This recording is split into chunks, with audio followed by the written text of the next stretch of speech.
much. We're now going to give you a single question for you each to respond to, and we'll just go right down the line, starting with Mr. Hubbard. And the question is, what is your position on the Citizens Petition to conduct an operational audit of the schools? Who should pay for the audit if it's approved? I fully support the operational audit, and in fact, it's kind of in keeping with the kind of theory I hope you're getting through my conversation tonight, and that is a great example of democracy at work. We had a lot of very hard, caring people trying to get answers in this town, and were unable to. And they took their tool that was the strongest to put together the Citizens Petition. So I think it's a great example. I will say, however, that I hope 2 years from now, a year from now, we won't need a Citizens Petition to get information from one another. That we'll have the trust and respect and ability to sit in a room together and figure out how to solve the problems that confront us. And again, those are the state mandates. So the longer we spend time fighting one another over what's going to get cut and how, while at the same time we're spending money that the state demands we spend, and we have no say in it, we're not going to be successful. Thank you. Thank you, Mr. Stinson.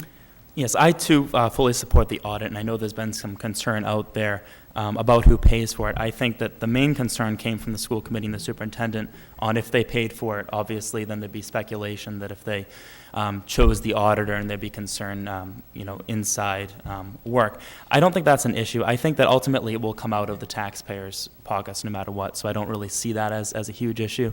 But what I do see as the main concern out of this is simply getting transparency.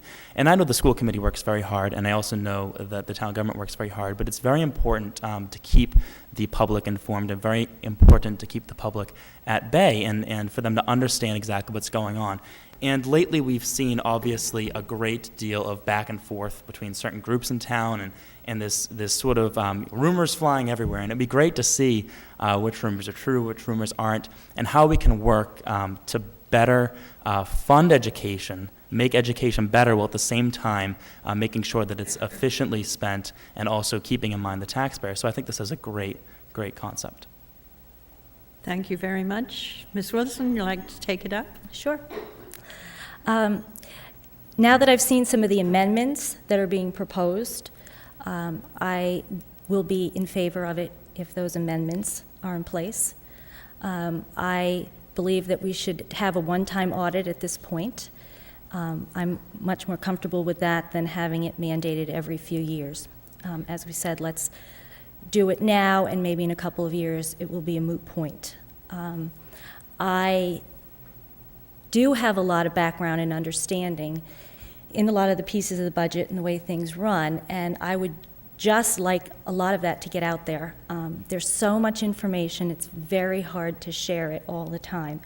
So if people are very happy with an outside group sharing that information, I think that's great. And then anything that we learn that's new, that's something we can try a different way, I've found most people involved would be happy to try it. So for those two reasons, I would applaud it.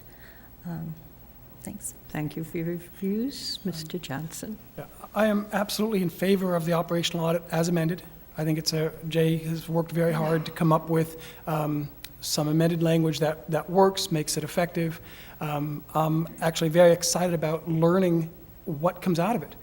With any luck, it will actually give us some really good ideas to implement, and let's hope something really positive comes out of that.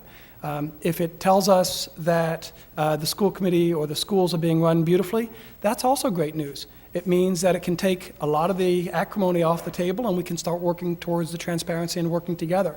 So I think that there's a win-win no matter what happens out of the audit, and who pays for it is not relevant, because it's going to be the taxpayers one way or another.